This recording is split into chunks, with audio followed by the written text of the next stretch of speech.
এসে 1.5 মাস পরেননি 42,000 কোটি টাকার মতো ব্যাংক থেকে আপনারা লোন করেছেন।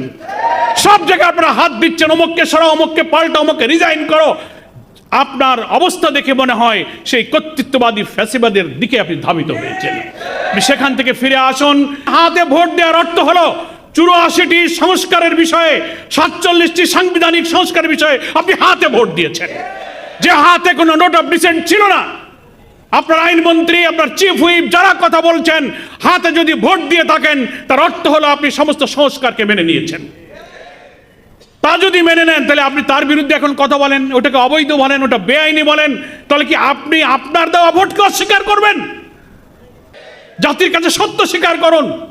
পার্লামেন্টে যে সংকট, যে বিতর্ক, যে তর্ক, যে আলোচনা হওয়ার সুযোগ আছে, আপনারা আমাদের জনগণের রায়, গণভোটের রায় কার্যকর করার জন্য 5 কোটি মানুষ যে গণভোটে ভোট দিয়েছে সেই জনগণের কাছে যাওয়া ছাড়া উই হ্যাভ নো অল্টারনেটিভ, আমাদের সেখানেই যেতে হবে। এটি আমাদের বিরোধী দলীয় নেতা বলেছেন। তবে আমরা অনুরোধ করব, জনগণের ভাষা বুঝুন।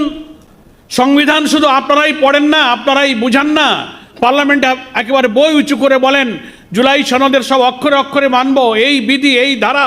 আজকে সংবিধান বিশেষজ্ঞ রাজনৈতিক বিশ্লেষকরা চমৎকার করে আলোচনা করলেন। এটা মনে রাখবেন। সরকারি দলকে বলবো, আপনাদের বাইরে সিনিয়র আইনজীবী, সংবিধান বিশেষজ্ঞ, আইনজ্ঞ প্রচুর আছে। সেমিনার, গোল টেবিলের আলোচনার দিকে নজর দিন। আপনাদের বাইরে আছে এক বিরাট বাংলাদেশ, সেই বাংলাদেশ বলছে আপনাদের এখন রিয়ালাইজ করার সময় হয়েছে। কেবল গত পরশুদিন আইনমন্ত্রী, স্বরাষ্ট্রমন্ত্রী, চিফ হুইপ বসে বলেছেন, হ্যাঁ গণভোট যেহেতু হয়ে গেছে তাই এটা বৈধ। প্রথম বলেছিলেন গণভোট বৈধ না, সংস্কার পরিষদ বৈধ না, প্রেসিডেন্টের অর্ডার বৈধ না। তো কেবল একটা বলছেন হয়ে গেছে তো বৈধ হয়েছে। আপনারা মানুষের ভাষা বোঝার চেষ্টা করুন। মানুষের প্রশ্নের কি উত্তর দেবেন? জনগণ প্রশ্ন করছে যে মাননীয় প্রধানমন্ত্রী এখন যিনি ক্ষমতায় আসেন, নির্বাচনের আগে তিনি উত্তরবঙ্গে আবু সাইদ মুগ্ধর কবর জিয়ারত করতে গিয়ে তো শেষ পর্যন্ত গণভোটে হার পক্ষে ভোট দিতে বলেছিলেন। মানুষ আমাদের প্রশ্ন করে, তাহলে প্রধানমন্ত্রী তো দেখলাম গণমাধ্যমে ভোটের দিন 12 ফেব্রুয়ারি উনি ভোট কেন্দ্রে ঢুকলেন। তো ভোট কেন্দ্রে ঢুকলেন মানে আপনি হাতে ভোট দিয়েছেন। যদি তা দিয়ে থাকেন, হাতে ভোট দেওয়ার অর্থ হলো 84টি সংস্কারের বিষয়ে, 47টি সাংবিধানিক সংস্কারের বিষয়ে আপনি হাতে ভোট দিয়েছেন, যে হাতে কোনো নোট অফ ডিসেন্ট ছিল না। আপনার আইনমন্ত্রী, আপনার চিফ হুইপ যারা কথা বলছেন, হাতে যদি ভোট দিয়ে থাকেন তার অর্থ হলো আপনি সমস্ত সংস্কারকে মেনে নিয়েছেন। তা যদি মেনে নেন তাহলে আপনি তার বিরুদ্ধে এখন কথা বলেন, ওটাকে অবৈধ বলেন, ওটা বেআইনি বলেন, তাহলে কি আপনি আপনার দেওয়া ভোটকে অস্বীকার করবেন? আত্মপরিচয়কে আপনি ভুলে যাবেন, আপনি নিজের সিদ্ধান্তকে ইগনোর করবেন। আর তা যদি না হয় তাহলে আর একটা পথ আছে, পার্লামেন্টে আপনাকে এসে বলতে হবে যে না, আমি হাতে ভোট দেইনি। তা যদি মেনে নেন তাহলে আপনি তার বিরুদ্ধে এখন কথা বলেন, ওটাকে অবৈধ বলেন, ওটা বেআইনি বলেন, তাহলে কি আপনি আপনার দেওয়া ভোটকে অস্বীকার করবেন? আত্মপরিচয়কে আপনি ভুলে যাবেন, আপনি নিজের সিদ্ধান্তকে ইগনোর করবেন।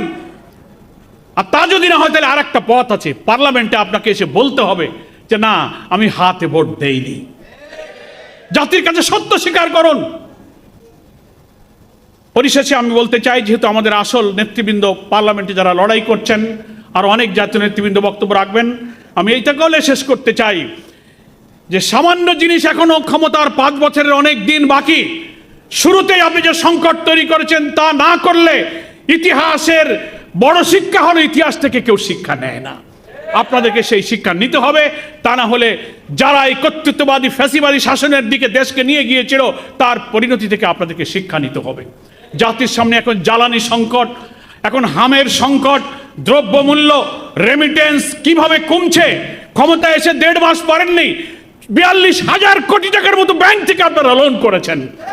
সব জায়গায় আপনারা হাত দিচ্ছেন, অমুককে সরাও, অমুককে পাল্টা, অমুককে রিজাইন করো। আপনার অবস্থা দেখে মনে হয় সেই কর্তৃত্ববাদী ফ্যাসিবাদের দিকে আপনি ধাবিত হয়েছেন।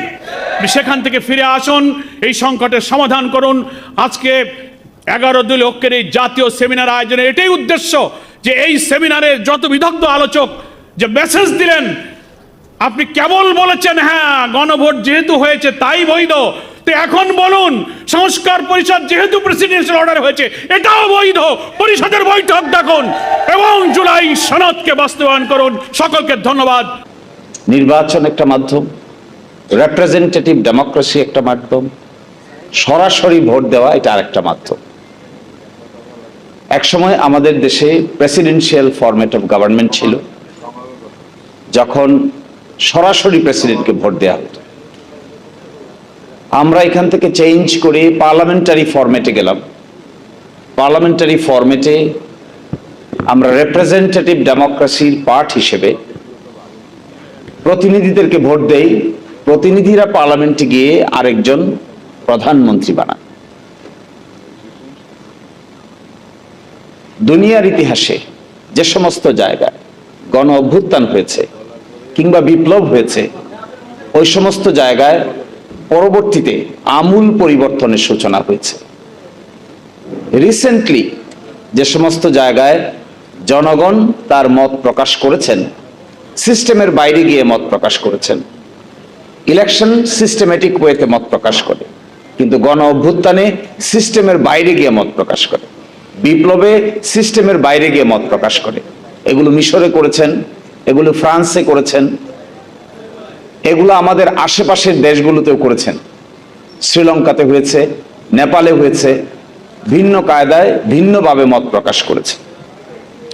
এখন প্রশ্ন, এই গণভোটের লেজিটিমেসি কি? গণভোটের রুটটা কোথায়? দেখবেন পার্লামেন্টে দাঁড়িয়ে আমাদের মিস্টার হোম মিনিস্টার তিনি বলছেন যে বাংলাদেশের সংসদ নাকি সার্বভৌম।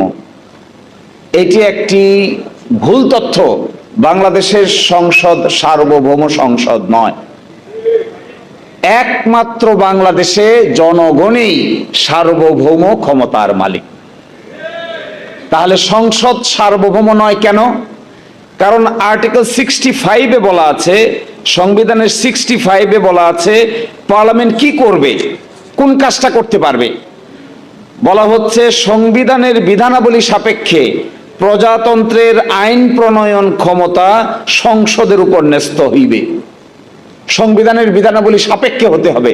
এমন কোন কাজ পার্লামেন্ট যদি করেন যা সংবিধানের বাইরে, তাহলে বাংলাদেশের সুপ্রিম কোর্ট এটাকে অসাংবিধানিক ঘোষণা করে দিবে। অতীতে 8ম সংশোধনী অসাংবিধানিক হয়েছে, 7ম সংশোধনী অসাংবিধানিক হয়েছে, 13তম সংশোধনী অসাংবিধানিক হয়েছে, 16তম সংশোধনী অসাংবিধানিক হয়েছে, 15তম সংশোধনী অসাংবিধানিক হয়েছে। এগুলো তো পার্লামেন্টেই পাশ হয়েছিল। তাহলে সুপ্রিম কোর্ট অসাংবিধানিক বলল যে, এর অর্থ হলো এটা পার্লামেন্টে আপনি যা ইচ্ছে তাই করতে পারবেন না। বাংলাদেশের পার্লামেন্ট সভারিন না। বাংলাদেশের পার্লামেন্ট যে সভারিন না, বাংলাদেশের সুপ্রিম কোর্ট এটা বলছেন। দেখেন আমি পড়ে শোনাই ষোড়শ সংশোধনীর রায়ের অংশ। Only the people are sovereign and only the constitution is supreme.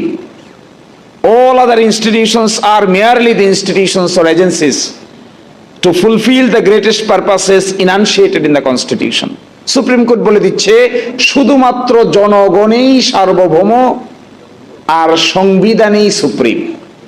R parliament বলি, সরকার বলি, বিচার বিভাগ বলি, এগুলো সব হলো সংবিধানের অধীনে আলাদা আলাদা অঙ্গ। এগুলো সুপ্রিম না। এটা একটা আরেকটাকে চেক দেয়। পার্লামেন্ট যদি বেআইনি কাজ করে সুপ্রিম কোর্ট চেক দেয়। সুপ্রিম কোর্ট যদি এমন কোনো কাজ করতে পারবে না যা পার্লামেন্টের উপর বাধ্যকর, ডাইরেকশন দিতে পারবে না। আবার সরকার যদি এমন কোনো বেআইনি কাজ করে সুপ্রিম কোর্টে গেলে স্টে হয়ে যায়। তাহলে সুপ্রিম কোর্ট, সরকার, পার্লামেন্ট, তিনটার একটা ট্রায়াঙ্গেল মিলে রাষ্ট্র। এই রাষ্ট্রের ভিতরে তিনটার একটাও সভারিন না, একটাও সার্বভৌম না।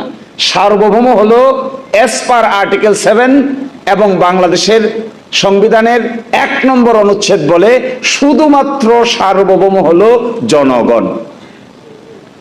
এখন পরবর্তী প্রশ্ন, গণভোট হলো জনগণের এইরকমই ইচ্ছার ডাইরেক্ট বহিঃপ্রকাশের নাম হইল গণভোট। আচ্ছা, বাংলাদেশে কি গণভোট ছিল? ছিল না। 72 সালের সংবিধানে কোনো গণভোট ছিল না। গণভোট আসলো কখন?